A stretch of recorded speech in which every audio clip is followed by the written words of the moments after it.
warm welcome to Macros with Mythili, the ET show that takes a hard look at all the major macroeconomic issues and developments in India and overseas. In the run-up to the union budget, now less than a month away, we at UT Now would like to give our viewers a flavour of the issues and challenges before FM Nirmala Sitharaman, and of course suggestions from experts on how the FM can possibly square the circle. In our last edition, we gave you a broad overview of the budget, the macroeconomic context in which it is being framed, and most important number in the budget, the fiscal deficit. Well, the union budget, as you all know, is basically a statement of the government's revenues and expenditures for the year. So in this edition, we're going to focus on the revenue side. It is a no-brainer that without revenue, government cannot possibly plan any expenditure. So the first requirement of any budget exercise is to firm up the revenues and decide how best are these going to be mobilized. And that's what we're going to focus on today with our panel of experts. And who better can we have than Najib Shah, former chairman CBIC, the Central Board of Indirect Taxes and Customs, and Akhilesh Ranjan, former member CBDT, Central Board Direct Taxes, and convener of the task force set up to look into the Direct Tax Code to replace the complicated present Income Tax Act. Welcome to the show, Najib, Akhilesh. One of the main criticisms of tax structure in India is that taxes have been used to serve a multitude of objectives, of which revenue is only one. For example, taxes have been used, direct taxes rather, have been used to encourage R&D, spur investment through higher depreciation allowance. We have backward area incentives. Many of these, of course, have gone, but we still have. So does this make the tax system less efficient? Should tax systems focus only on revenue and leave other objectives to other policy instruments? Given that we're having this discussion on the eve of the budget, should we use this opportunity to tell the FM, forget about everything else. Taxes are first and foremost about revenue mobilization. Let me start with you, Akhilesh, because the multiplicity of objectives is even more true of direct than of indirect taxes. Akhilesh? Yeah, so tax incentives have normally been a feature of the tax policy in all developing and emerging economies particularly. Then there is an ample amount of evidence now which is growing, which says that these incentives, unless very carefully structured and very carefully targeted, do not really deliver the results that they are expected to deliver. There was a study and a report brought out in 2015 by the OECD, the IMF, the World Bank and the UN, which found that apart from creating complexities in the system, incentives were in fact not yielding the results that they were supposed to yield, and that whatever development did take place or investment did take place could have taken place even without the incentives. Now that's a very revealing report which is in the context of developing countries. So I think we have to take a very hard look at that. There is no doubt that incentives create distortion. They create inefficiency because they force people to make choices that they would otherwise not be willing to make, and of course lead to loss of revenue. So I think we have already embarked on that path. The government has already started phasing out incentives, and I think we should be very careful in considering any fresh incentives or the continuation of even existing incentives. Okay, so focus on revenue is the word coming in from Akhilesh. But Najib, even with indirect taxes, unfortunately, we've seen this kind of confusion. For instance, consideration associated with the old socialist mindset continue to be a factor. So we had the anti-profiteering authority under GST, when actually they should have ideally been left to competition to ensure that lower rates are passed on. In customs, again, we've used tariffs to protect domestic industry. So the same question to you, should tax system focus only on revenue and leave other objectives to other policy instruments? Najib? I guess that will be an ideal sort of a solution, but it never really happens. Tax systems invariably try to, cover far too many bases, and in the process, I think they fall between stools. But having said that, indirect taxes has lost much of its budgetary mystique simply because GST is out of the ambit. What the budget will really see is only changes in the statute which need to be brought out based on the recommendations made by the GST Council over a period of time.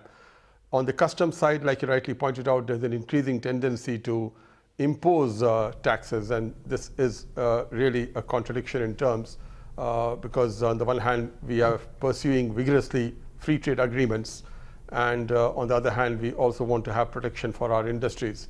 So on the customs side, they will also be looking at the inverted duty structure, which has always been an issue for us, where the intermediates and the raw materials tend to get taxed higher than the final product itself, because again of multiple requests coming from the ministries, and that skews the entire taxation proposals. So I guess this is the time for looking at that. And on the GST side, I only hope they'll keep looking at reducing exemptions, because that again is been hurting revenue and distorting the value addition and the capturing of the value addition and the taxation thereof.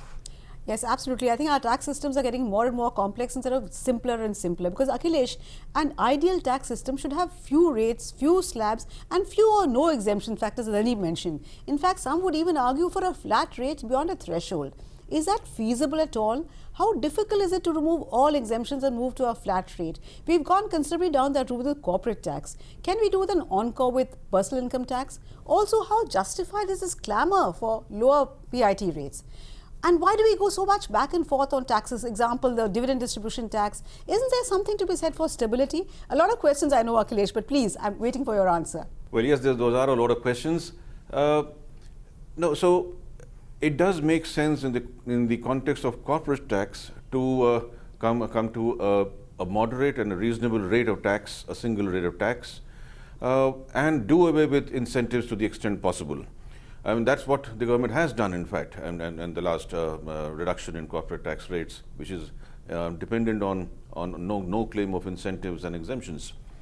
But when you come to the personal income tax side, the personal income tax structure by its very nature has to be a progressive structure.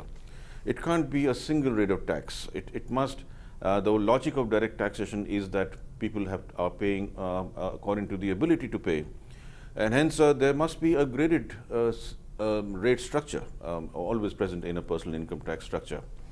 So, and on the exemptions and deductions, most of the deductions you will notice are aimed at motivating people to make certain types of savings, certain types of investments, certain types of health or medical insurance benefits. These are the areas in which government is incentivizing people to make investments or do savings, and I don't think that these sort of motivations or these encouragements should be tempered down or should go away.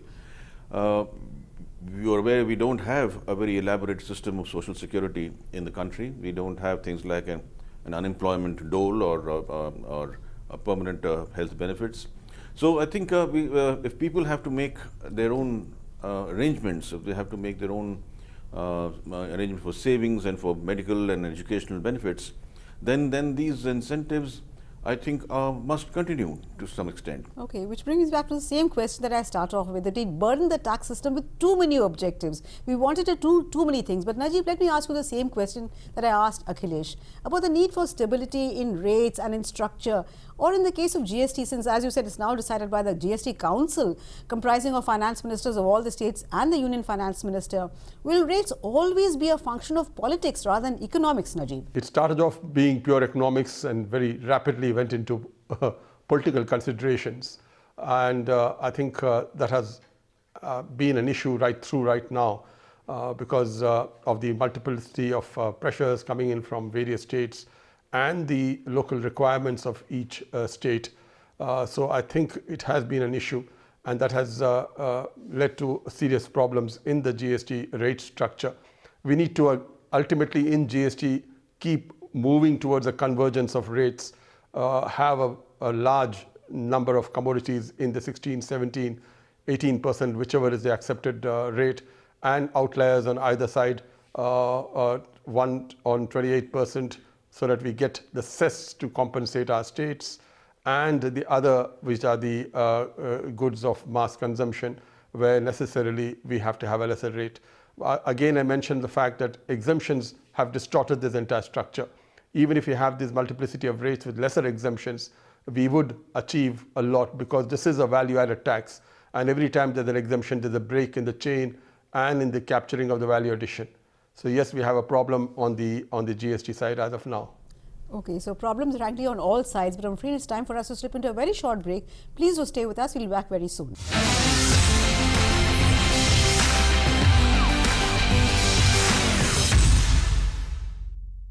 Welcome back. You're watching Macros with Mythili. In the run-up to the budget, we're discussing with two experts, one in the direct and one in the indirect tax, that what can the government do to somehow augment its revenues. Akhilesh, when it comes to fixing direct tax revenue estimates, the union government is definitely better placed than in the case of indirect tax. But since macro conditions place an important role, is there a case for having numbers based on, say, two scenarios? One a baseline scenario and another one that factors in a downside, say in GDP growth, economic growth, etc. Akhilesh? Yeah, so undoubtedly the GDP growth rates do have an impact on tax collections, obviously. But then I think we can't just sit back and say that, look, I mean, the economy will go take its course and the tax collection will follow the GDP rates. I think we have to be proactive and try and find ways of augmenting. I mean, in India in particular, I think we are aware that the current tax GDP ratio itself is about 6% as far as direct tax is concerned. And I think almost all experts agree that there is considerable scope for taking this upwards to beyond 8% even, in spite of the fact that agricultural income is exempt. That's something that we are not going to at the moment. But so this gap in compliance is something that has to be addressed, and there are ways of addressing that in the short term as well as in the long term, and that's where I think the efforts must concentrate. You're right on that, Akhilesh. Our tax to GDP ratio is deplorably low. But the point is that when you have very unrealistic targets, one doesn't know where one gets into the issue of tax terrorism, which a lot of people complain. I'm not sure that there is, but that's a perception. Najib, let me come to the same question that I asked Akhilesh. Now that the GST is outside the domain of the union government and hence outside really of the budget, it means that the government's remit on indirect taxes is essentially limited to customs and excise on those items that are not part of the GST as yet. So what does this mean for setting budget estimates? Can the union government really have any fix at all, or will we continue to see estimates that are completely unrealistic? And what does this do to the credibility of the entire budget exercise? Najib? I guess you need to have a target. You need to have a target simply because you need to know how much you can possibly collect, because you must appreciate the fact that this is being balanced with the requirements of all the ministries which place in the demands and expenditure of the government, the planned expenditure of the government. So you need to have estimates as to how much you can possibly collect from taxation, and to that extent a target is required. How realistic or unrealistic is it? Yes, it's a matter of debate. And what goes into the fixing of the target obviously is the performance of the previous year, is the growth which we estimate. The GDP of course plays a role in it, but like as Akhilesh mentioned, we need to necessarily be proactive to ensure that we augment revenue. And in indirect taxes, compliance has been a major issue. The tax to GDP ratio in indirect taxes is even lesser. And we have serious challenges there. So compliance has been an issue here. Okay, yes, we will come to the issue of compliance, and I agree perhaps both of you that I'm in a minority. You do need targets, however realistic or unrealistic they are. But Akhilesh, why has the job of simplifying our tax laws proved so difficult? Now you headed the task force on DTC, Direct Tax Code. When can we expect to see some of the task force recommendations? When can we expect them to see the light of day? And if it won't violate your confidentiality issues, can you just tell us what was the broad thrust of the DTC, Akhilesh? Yeah, so I mean, the report was submitted to the Finance Ministry, and it is very much there. And I think we have all heard the Finance Minister say a number of times that it's being examined in different quarters. So, of course, when and how, in what fashion those recommendations will come out, I'm not aware at the moment. Maybe the Minister would answer that question. Now. In our report, it's always difficult. Direct tax reform, you're right, is always difficult because there are many competing forces out there. There is a social and there is a political context in which tax policies are formulated. We can't ignore those contexts. There is, on the one hand, the principles of taxation which demand that the system must adhere to neutrality, it must adhere to efficiency and simplicity. And on the other hand, most importantly, there is the overarching need to augment revenues. In our DT, the report that the task force has prepared, we have tried to look at all these dimensions and try to come out with a practical and a pragmatic way of taking into account these contexts, and then suggesting a simplified law which is aimed and directed towards increasing compliance. So the thrust of the DTC report is on compliance. Compliance has several dimensions. As one hand, it has to be a moderate and stable structure, tax structure, which gives certainty to the taxpayer.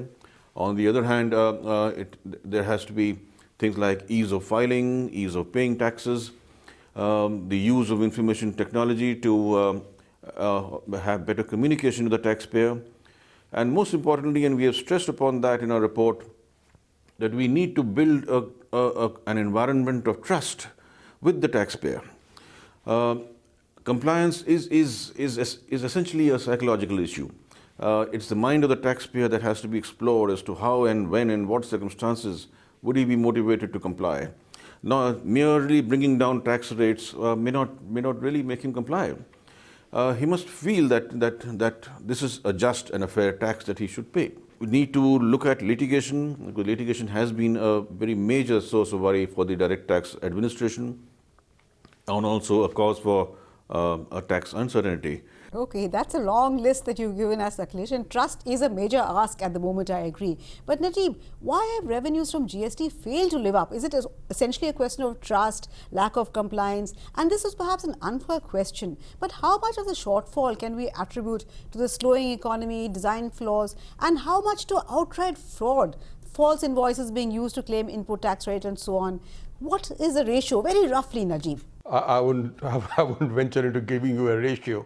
But the fact remains that the GDP growth has been going down. The advanced estimates showed it at 5%, and indirect taxes ultimately is a reflection of how the economy is doing. All our parameters are down and out. I was looking at the numbers also of the capital investments, which is again a major source of indicator of how the economy is doing. It has also gone down dramatically. So there has been an issue regarding the GDP itself, which will reflect on the revenue. As regards evasion, I wish I could share the optimism of Akhilesh with regard to trust taking care of compliance, because I do believe far too many of our brethren look at ways and means of evading taxes. I mean, and which is why enforcement is so very important, simply because it is the fear of the law rather than trust of the law which makes an average taxpayer pay his taxes. We have had too much of an evasion happening in the indirect tax structure, and technology has not been up to speed. We have not yet started matching of invoices, which was the entire base on which GST was being developed, that there will be matching of invoices between the outward and the inward supplies. That is yet to happen, and we are 2 years down the line. So unless and until that happens, whereby we are able to do analytics and ensure that whoever chooses to evade taxes by claiming credit incorrectly is brought to book, because ultimately it is that factor which will motivate a lot of people to thereafter start trusting the tax administration, that look, if you guys are going to go off the books, we will come after you and ensure that you do pay your taxes. Yes, Najib, I think put it down to my being a skeptical journalist, but I do believe that the Indian taxpayer, it is more stick than carrot that he responds to. Akhilesh, this fiscal year coincides with the first year of the remit of the 15th Finance Commission. Do you anticipate any reworking of the sharing of the divisible pool between the centre and the states? Of course, we're yet to get the final report, but the committee has submitted an interim report. Akhilesh? Well, yes, I think this question is slightly beyond my competence, but then I think from whatever I have been reading, I think it might call for a realignment, and in view of the increasing demands of expenditure, government expenditure, which cannot be ignored, and the less than encouraging results being shown on the revenue front. So those changes might very well be there, and it could by themselves pose a challenge for revenue administrations to deliver it and the results and come out with those figures. But how exactly the final report is going to pan out, no, I am not really an economist, and I think I would not like to comment further on that at the moment. Okay, so let me draw Najib into this, because Najib, even though the union government's hands are tied when it comes to GST, compensations to states that was promised as part of the sweetener to get them on board does affect the union government's finances. Should there be some kind of an automatic link to the GDP growth for the states' compensation?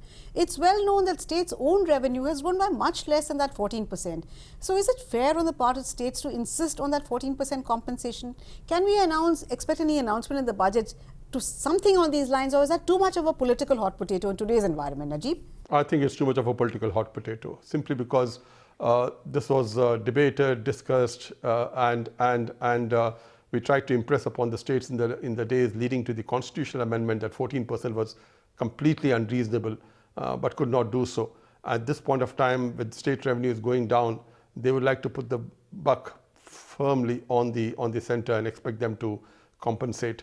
And compensate how, I really don't know, which is why I had argued perhaps that there must be an increase in rates so that the requirement of compensation will decrease, because compensation cess is simply insufficient now to meet the requirements of compensation. Yes, unfortunately, in today's political environment, I think it's going to be very difficult for the centre and the states to sit down together and come to an amicable settlement.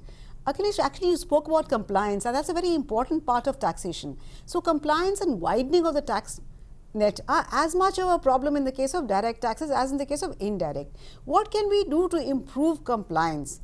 Certainly being nice, quote unquote, doesn't seem to help when it comes to taxes, going by the response to the government's Sabka Vishwas, legacy dispute resolution scheme, etc. So why is this so little faith in the tax official, in the government when it comes to taxes? Well, when I talked about trust earlier, I didn't mean that there has to be a complete trust and not take any affirmative action or enforcement actions. Of course, the enforcement actions are required, and to ensure that taxpayers are complying. But then what we should try and do before that is to ensure that the system with which they are supposed to comply is itself a reasonable system. Once you have that moderate and reasonable structure in place and this feeling, and then of course one has to enforce those laws very, very strictly. We have to, a large part of our tax administration, in fact, there has been a lot of talk on tax rates and tax structures, but then it is equally important to talk about tax administration. The new assessment scheme, if you're aware of that, in the income tax setup, is a step in that direction. It's the first step. It's something that we have talked about in the report of the task force also. And it has to be followed up by a complete revamp of the procedure and the administration of direct tax laws. I think once we can build that sort of a regime, put in place that structure which allows taxpayers to declare incomes, does not unnecessarily penalize in a disproportionate manner, I think compliance will increase to a large extent, and that's where the emphasis should be. The several dimensions, of course, as I had mentioned earlier, there is not just ease of filing or the ease of paying taxes. It's very important to maintain a communication through information technology. For example, the department is getting a lot of information about investments, about various transactions that people are entering into. I think it would be, there is an effort certainly on to ensure that this information is shared with the taxpayer on a real-time basis, so that he is fully aware of the information that the tax department has, and is perhaps then motivated to take into account all these things while filing his tax returns. And then the issue of cooperative compliance, and that's a principle, that's something which is gaining ground internationally. A cooperative compliance culture where the taxpayer and the tax administration can resort to a mechanism, a framework in which to discuss and judge whether certain strategies or certain business transactions or structures will be encouraged or will be discouraged by the tax administration. Okay, so I think all these are aspects which the DTC has spoken about. I just wish even a fraction of what your wish list is, you're laying out, Akhilesh, comes true. That will solve a lot of the problems, because ultimately it is the common citizens who benefit from the higher revenue of government. But Najib, if you were to identify just the 2 or 3 things that we could do to improve revenue under GST, and even though this really cannot be part of the budget, what can the budget really do? Can it do anything at all to mend GST, Najib? I think procedures need to be constantly looked at, which is what the GST Council has been doing over the last few meetings, to keep on simplifying procedures, make the process of filing returns simpler. It's again out of the budget, but the technology needs to be up to speed, because to facilitate compliance, I should not be spending hours together trying to file a return. So that needs to be done. Technology again should help the matching, which I mentioned earlier, so that I do know that the liabilities are rightly being discharged by the taxpayer. So these are areas really where we need to look at, and dispute resolution, of course, is a matter of great concern for administrations in ensuring that disputes are resolved speedily in a time-bound manner and in a fair manner, which would mean a lot of emphasis on training of our tax administrators to ensure that they don't go overboard while implementing the law, but do it in a manner whereby only what is due to the government is being collected. Yes, when it comes to taxation, I'm afraid there's a long list of what we really need to do, but I'm afraid we run out of time completely, so we'll have to end this discussion now. Let's see what Nirmala Sitharaman has up her sleeve when she rises to present the budget on the 1st of February. Hopefully, she will keep in mind some of the excellent suggestions made by both our panelists. Thank you so much, Najib and Akhilesh, for sharing your views. Thank you also for watching. Remember, we'll be back next week with yet another discussion on Macros Mythili on the expenditure side of the budget. Remember also that, as I said at the beginning of this program, government can spend only if it has a revenue, which means every one of us pays our taxes, and honestly. With that, it's goodbye from all of us at ET Now. Thank you so much for watching.